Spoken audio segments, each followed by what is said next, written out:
So we're ready to make our stitches. We have a threaded needle with a knot at the bottom of the thread. Now when we start sewing and making stitches, we always want to start from the bottom of the fabric. So let's say this is the bottom of our fabric. We're going to go up to the top of the fabric, like so. And from the top of the fabric, we're going to go back down to the bottom of the fabric. So we are making one single stitch right here.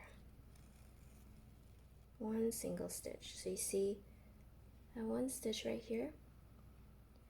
Now, we're at the bottom of the fabric, so we're going to flip over to the back, put the needle close to where the thread came out, the last stitch, up to the top, from the top back down to the bottom. Now we want to make sure that our stitches are about the same size just to give it that uniform look, and you don't want them to be too far apart, so no large gaps. So now we turn it back to the bottom, close to where the thread came out the last time, back up to the top. Same length, back down to the bottom. Flip it over, back up to the top.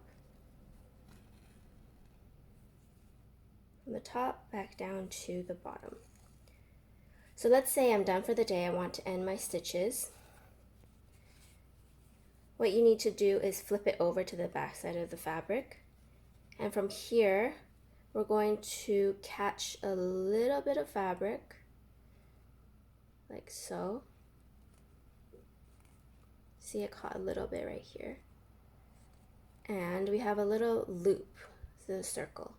So we're going to just wrap this loop around the needle 3-4 times and then pull the needle out. So this way it's tying a knot really close to your fabric so that the stitches won't come undone.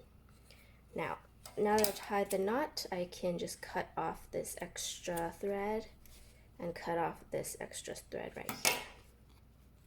So we have our 4 stitches, and it's all secured with a knot at the back from the start till the end.